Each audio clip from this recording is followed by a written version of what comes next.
Guys, welcome to the channel. So today we're going to be talking about hemorrhoids. Okay, so hemorrhoids can actually be a pain in the butt, in that it can be excruciating when it starts to pain you. So in this live stream you can ask me questions. I'll just give you a rundown about hemorrhoids, and then I'll take your questions, and trust me, you're going to learn loads of stuff about hemorrhoids here. So this is your friendly pharmacist, and my name is Pharmacist Claire. I help educate you about your health, your medications on this channel. Feel free at any point, if you're watching this video after the live stream, feel free to leave your questions in the comment section. Hemorrhoids, like I said, they are very helpful. They have loads of functions. But when these hemorrhoids become swollen or inflamed, they can become, like I said earlier, a pain in the butt, like literally. Okay, so now, then in the past, hemorrhoids were treated with like hot poker, voodoo, diets, incantations. You can imagine coming into the shrine and then you're like, I have difficulty passing stool, or no, not difficulty passing stool. When you're passing stool, you have this severe pain or even bleeding, and then they start to and incant something for you. This is just on the lighter note, actually. So that was how it was managed. And usually when this hemorrhoid starts to form like a bunch of cherries at the anus, they are referred to as piles. Okay, so now we have internal and external hemorrhoids. That's hemorrhoids that occur within the anus, and those that you find around the outer part of the anus. Now, when they are found in the outer part of the anus, they may not be as painful as when it's inside the anus. There's a frequently asked questions with regards to anal fissure. Keep on watching, because I'm going to address that question in this video. And if that's your question, you're obviously in the right place, because I'm going to also address it. Moving on to the hemorrhoids in the external part. The external hemorrhoids can be itchy, they can be painful, and then you may experience bleeding, especially when it's the internal hemorrhoid. Usually this bleeding can be just on the feces, or it can drip in the toilets, or you may even notice like streaks on your tissue paper. It's important to note the quantity, the color, and the time the time you saw the blood. This blood is usually fresh blood. There are different types of there are different causes of bleeding, especially when you're stooling. You have to note all these things I said: the quantity, the color, and the time, so that you will be able to guide your doctor the right way. Now, besides bleeding, I also want to let you know that the itching can be more at night, because usually the internal hemorrhoids presents with mucus, and this mucus can combine with sweat, and they can be very irritating. But my dear, please, it's very important to maintain a good hygiene. So that's that with the different types. Hemorrhoids are also classified like in grades. We have the grade 1 to grade 4. In grade 1 hemorrhoids, usually there is no protrusion. You may experience pain, itching, like the normal symptoms, but there is no protrusion.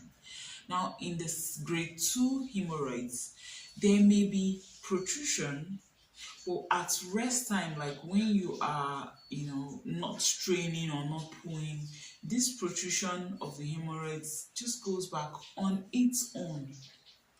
However, in grade 3, this protrusion has to be manually pushed back by the person. Like if you're the person experiencing the hemorrhoids, you would have to manually wash your hands and manually push them back. While in grade 4, they don't go back. Even when you try to put them back, their back. And at that point, a lot can be happening. You may be having fecal incontinence. What I mean is that you can't hold your feces just drops and all that. Moving on, besides the grade, we also have different causes of hemorrhoids. The first one I would like to mention here is pregnancy. There are several reasons why pregnancy predisposes one or causes hemorrhoids. We have the pressure of the baby, we have during vaginal child delivery, the pressure of giving birth. Some people don't know how to channel this, they're pushing to only the vagina. They also strain the anus area, and this can cause hemorrhoids. This can flare up hemorrhoids. I'll come back to pregnancy. The second cause of hemorrhoids is when you have chronic constipation or chronic diarrhea, not just the acute one that resolves within 3 to 4 days. Chronic, it's like it's ongoing for a longer period of time. Constipation is when you have difficulty passing stool. Maybe you have small stools and then you have to push and strain. When you experience this difficulty over a longer period of time, it increases your chances of having hemorrhoids. While diarrhea is the passage of loose stool, usually when you have diarrhea, you just have this increased urge to go and defecate. And when you go there, sometimes you just pull like a little, because you go frequently, you may have exhausted what you have in your stomach, but you still have that urge to just keep pulling. Even if you drink water, you just want to pull. All the straining involved at this point can increase your chance of having hemorrhoid. The third reason why you may have hemorrhoid is if you lift heavy weights, especially athletes, those that are trying to build muscles. These heavy lifting can cause straining or increase pressure in the anus, and over a period of time, it can increase one's chance of having hemorrhoids. Besides those that lift heavy weights, we also have some people that work in like a warehouse where they have to lift heavy things, or if you work in a bagging company where they bag like rice, or you have to lift cement, those bricklayers that have to carry heavy things every day, like it's their job, it's their occupation, then they have an increased chance of having hemorrhoids. Also, we have prolonged sitting. This is the fourth. This is the fourth. I said pregnancy, I mentioned chronic constipation and diarrhea. Okay, I just talked about prolonged sitting. So the fourth one is those that sits for a long time. If you're a tailor, or you sit by the computer and work for hours at a stretch, or your drivers that drive long distance, that have to sit for a long time, they have an increased chance of having hemorrhoids, in that this continuous sitting can lead to increased pressure in the anus, especially when you're sitting on a hard surface. I'll come to the advice I would give to these patients or this class of people towards the end of the video, so keep on watching. So besides sitting for too long, also your toilet habit matters. When you go to the toilet, it's advisable not to go with your phone or go with a book. The toilet is not meant to be a library. It's not a library. You shouldn't spend more than 10 minutes in the toilet.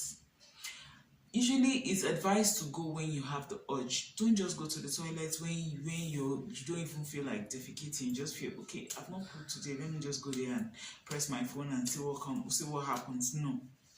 Go when you feel the urge, because this prolonged sitting has a tourniquet effect in the anal area and can increase your chances of developing hemorrhoids. Okay, so fifthly, we have anal intercourse.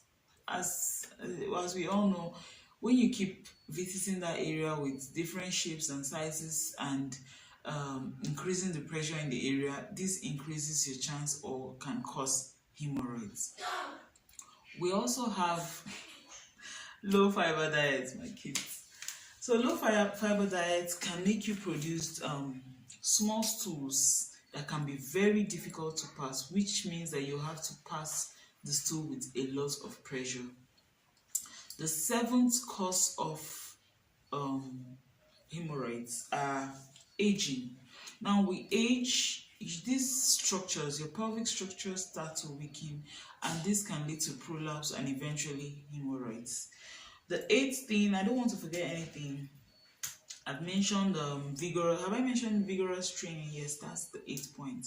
When you go to the toilet, do not pull with a lot of force or a lot of pressure. This can cause hemorrhoids. If you have any questions so far, let me know. Leave your chats, leave your comments, and I will get back to them. And subscribe to this channel if you haven't done that already. Let's grow this channel. We can do this together. Okay, moving on. I don't want to forget obesity or even weight loss for some people. Sometimes when you're trying to lose weight, you eat less, and then this leads to low. You have small stools, and which you have to strain to pass out. These small stools increases your chance of having hemorrhoid. We also have what we call portal hypertension. Now, this portal hypertension is not commonly associated with bleeding when you have hemorrhoids. How are you? Yeah, go and join them. Okay, so I have a guide as with regards to the frequently asked questions. But before that, let me talk briefly about the risk factors. Now, risk factors are those things that increases your chance of having hemorrhoids. We have colon cancer. We have family history. If your mom or your dad or a sibling, usually your mom or your dad have hemorrhoids, then you have an increased chance of having hemorrhoids. We have obesity, we have lack of erect posture, that's when you don't sit properly, sit straight and all that for a period of time. This can increase your chance of having hemorrhoids. We have intercourse. There are several, even liver disease, kidney disease can increase your chances of having, more of liver disease, yes, can increase your chances of having hemorrhoids. With regards to complications, usually it is best to see the doctor. Like I explained grade 3 and grade 4 hemorrhoids. Now, when you're experiencing this, when you're at this point, when you have adjusted your lifestyle based on some things I'm going to mention later in this video, you would be able to, resolve the grade 1 hemorrhoids without reoccurrence. But if it reoccurs, number one, if it reoccurs, then you should see the doctor. If there's an infection in the area, because usually hemorrhoids makes one not to exert all the hygiene one should be, in that when you're trying to clean up the area, you may be so irritated that you just don't want to even go there, and this can worsen your hygiene. So there can be infection, and there could be anemia. That's when you're bleeding for a period of time. Because usually I notice that, I don't want to just say men, but because this can be very embarrassing, you don't talk to anyone, and this bleeding can go on for a long time, and it's just drip drip drip. You just feel it's not a big deal. Before you know it, you're becoming anemic. So usually it's best, once you see that first bleeding, know the quantity, know the color, know the time, and go and see your doctor. If the pain is unbearable, if you are having abscess, whatever, at any point you are not comfortable, or let me say you can't manage it with the lifestyle adjustment, then you should definitely go and see the specialist. Now, I also want to mention the frequently asked questions with regards to hemorrhoids. So the first one here is about anal fissure. Anal fissure simply is when you have like a tear in the anus, like a wound, due to straining. But the major difference between anal fissure and hemorrhoid or piles is that this the pain that you feel is common while you are pooing, like during bowel movement. Okay, While that of hemorrhoids, the pain can occur before, during, and after bowel movement. So the pain is just there. Even when you sit, it's not comfortable. Okay, so that's the major difference. But it's only your doctor that can examine the area through. Yes, I forgot to mention that when you get to the hospital, the doctor would examine through digital rectal examination, and then we have different ways of checking, different ways of examining the anus, but that's for your specialist. Okay, the second question is how do you get rid of bowel? You get rid of bowel through your lifestyle adjustment. I will do a different video on prevention and treatment of hemorrhoids, but in that video you're going to know the lifestyle adjustments that are very important with regards to bowel. The third question I have here is the foods that trigger hemorrhoids. Okay, so with regards to this, we have fast foods, alcohol, caffeine, that's your coffee. For some people, spicy foods. If you're used to taking loads of spicy food, you may not experience any difficulty. But the thing is that for some people, when you take spicy food, you may have diarrhea, and this diarrhea can worsen hemorrhoids, bowels.